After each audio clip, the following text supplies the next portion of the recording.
Hello, everyone, and welcome to another exciting episode of Books of the Month. I'm your host, Dr. O.C. Pringle, and once again, we're back this week with another outstandingly exciting author. That is Dr. Alexander Randall V. He is the author of Dream Wizard Escapes. You all are going to love this guy. A lot of energy, a lot of great information. Welcome, Dr. Randall. How are you today? A pleasure to be here with you today. It's awesome to have you, my friend. Listen, I can't help but notice Dr. Alexander the Fifth. I like that. So Well, five. they couldn't think up a new name 5 generations in a row, so I'm stuck with it. I passed it to my kid. Oh wow! So he's the sixth. Wow, keep it Alex, going. well, We- we'll see. We'll see. It's funny because he's actually the character around which this story first took place. So we'll talk to you in a minute about how he got to be in the story. I got you. I'm sure it's going to be interesting. So listen, tell us a little bit about you before getting into the actual book. Tell us a little bit about yourself. I'm a psychologist by training, and I'm also an anthropologist. And I got interested in the tribes around the world who have different ways of dreaming than the way most Americans do. Most of us, it's like, oh, it's just a dream, ignore it. There are people all over the world who work with their dreams, who think about them, who have adventures. And I thought, isn't that interesting? We don't even know how to do that. So I got interested in how to understand how our dreaming mind works. And then I started writing books for children that are bedtime stories that are about dreaming, but are also good adventure stories with a lot of fun things in them as well. Oh, Dream Wizard. What the origin of Dream Wizard? That term itself. Share that with me. Well, I've got a lot of wizardry going on here. I was fascinated with the kids who were reading Harry Potter, where they were talking about magic. And at that time, I was thinking to myself, we have an awful lot of magic going on in our magic theater of our mind every single night. How do we learn how to use that? And it's not phony incantations or things you do with wands. It's what you tell yourself, and it's what you draw out of yourself during the night. So I want to understand how to do that. And then I want to understand, can I write a story for kids that speaks to being your own dream wizard? How do you become someone who's a master of your own nighttime life? You're going to spend 22 years of your life asleep. You're going to spend 8 years of your life dreaming. How much schooling have you had? How much schooling have any of us had in how to use that time or do something with it? 22 years of sleeping and 8 years of dreaming. In your lifetime, about 22 years of it spent asleep, about 8 years of it spent dreaming. If you just mashed it all together, every night, 6, 7, 8 hours of sleep, added up over a lifetime, it's a lot of time. What are you doing with that? Anything or nothing? That is interesting. I've never heard that before. That's some interesting information there. It's That, pretty that's scary, isn't it? It's a lot of life to ignore. I'm going to remember that. So, seemingly, this is my opinion. This book is not just for children. This book is also for adults, I would say. Well, anybody can read. On the back cover it says, Mom, Pop, read this to the kids. I wrote a book that a kid who's about 12 or 13 years old is the age to read Harry Potter, that a kid would pick it up and read it. Lots of chapters, lots of pictures, things that make it fun. It's exciting. It's an adventure. It has a great dog story running through it. It has a great adventure story. The kid gets kidnapped. He has to dream where his escape route is. How's that work? How do you do that? That's a lot of fun. So it just is a fun story to read. But I think you're right. Maybe some parents who happen to read it to younger children as a bedtime story, the parents might also go, this guy's got some interesting ideas here about how to use your dreaming mind. So, escapes. So, basically, a dream is a getaway. Would you And say that? some of them are. Some of them are problem solvers. Some of them are scary. Some of them are nightmares. Some of them are sex. Some of them are eating. Do we just let this stuff happen to us? Or do we ask ourselves, what can I do? What can I do in the daytime so that at night I plant the seeds for different ideas to happen in my mind? Try that one. I like that. I was told occasion that, well, on several occasions that whatever you are concentrating on 5 to 10 minutes before going to sleep, it will definitely not only have an effect on your subconsciousness, but also on your dreaming experience. Is that the truth? I would like to feed right into that. That is exactly what I tell people to do all the time, is to maximize your use of the time after you've finished all of your daytime. You've been to the bathroom, you brushed your teeth, you got your pajamas on, you're lying down in bed, your head hits the pillow, you got nothing else going on until you fall asleep. Use those few minutes to think about, what was your favorite dream? What was the one you enjoyed the most? What was the one that scared you that you'd like to do different? What happened today that you'd like to try and understand better? What problem are you trying to solve that you'd like to have your dreaming mind chime in? If you run those thoughts just before you go to sleep, your dreaming mind's working on it all night long. When you wake up in the morning, what about those first few minutes? Does it have an effect on what's going to happen the next night? I suggest that people wake as gently as possible, without an alarm if possible, and wake with your eyes closed, which isn't an idea that most people think of. As soon as you open your eyes, you start to take in the world.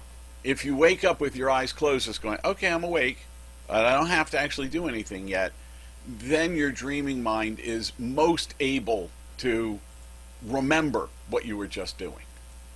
That's some interesting information, good information concerning the world of dreams, the world of dreams. Well, we want you to become a dream wizard. That's the whole point. The whole point of the books, they're fun books, they're exciting stories, but they also have sub-stories going on about how your dreaming mind works and what you can do with it. So be entertained. First and foremost, this is a great bedtime story. This is a story that a parent can read to a kid and go, this is a great bedtime. Oh, look at the picture. Yes. And I try and end each chapter so that it helps you go to sleep. So it's just a fun story. The pictures in your book, they're absolutely beautiful, absolutely awesome. Share some interesting information, background information about the illustrations in your book. Dream Wizard Escapes takes place in Boston, and one of my friends is a Boston impressionist, a painter who paints in the style of the Copley masters of Boston. There's a particular impressionistic style.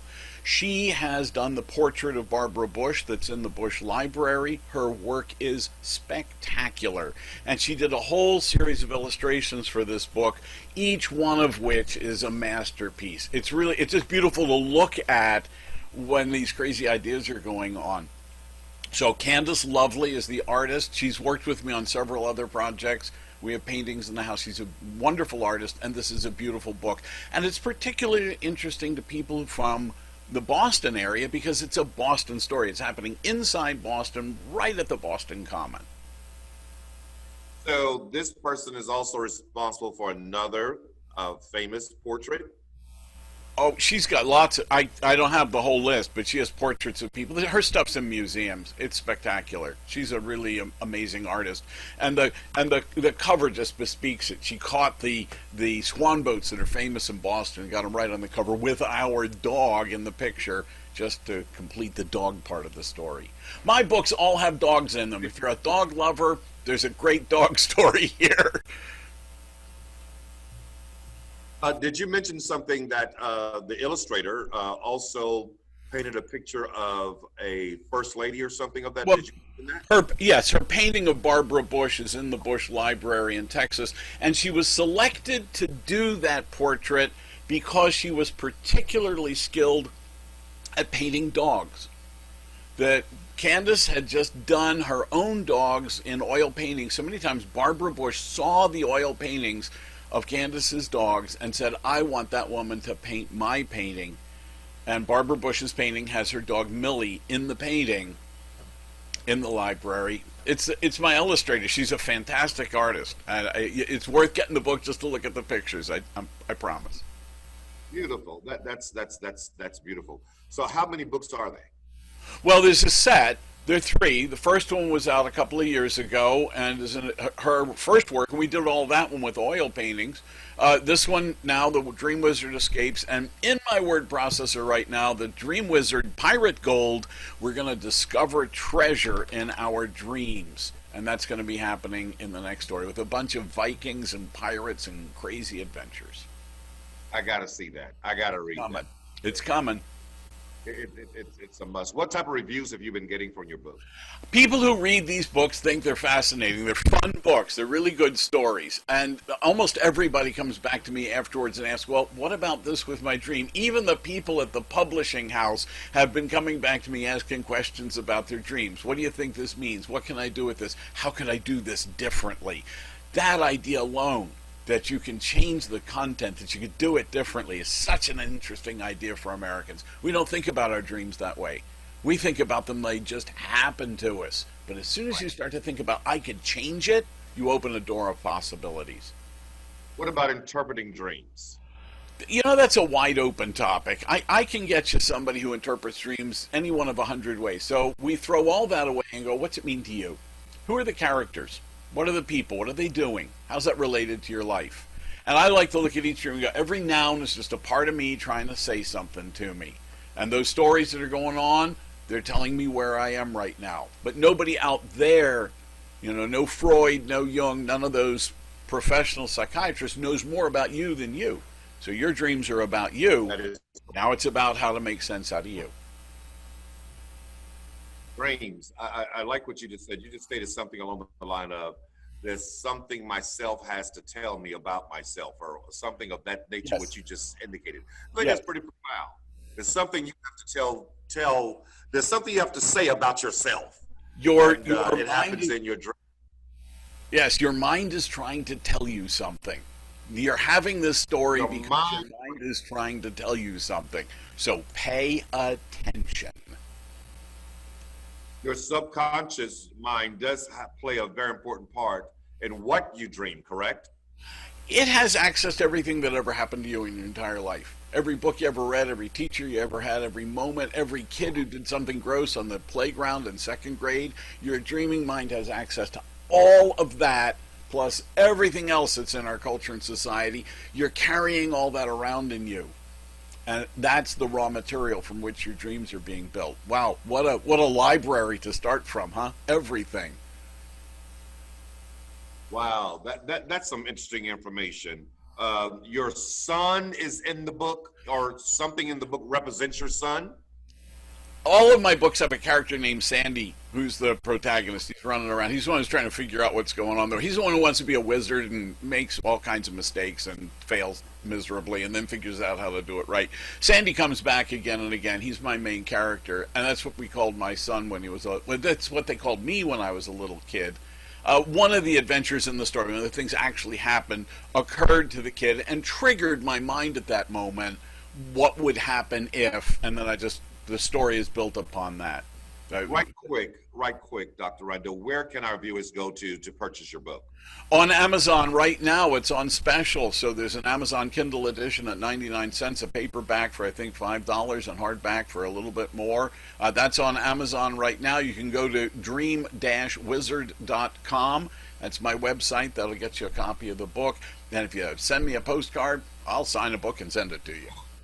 That's awesome. And you can see the website listed at the bottom of the screen. So I want you all to go and purchase one of these books. I'm sure you're going to enjoy them. Thank you, Dr. Randall, for being with us, okay? Thank you so much. Sleep well. Sweet dreams.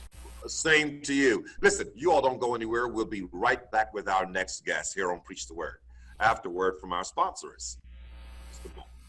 Tune in and watch the flagship Books of the Month show with host Bishop O.C. Pringle. Exclusive interviews and engaging conversations with some of the most intriguing and amazing authors from around the world. Get inspired. Get empowered. Tune in and watch the Books of the Month show every Saturday at 6 p.m. Eastern Standard Time on Preach the Word Worldwide Network TV. For more information, visit www.ptwwntv.com.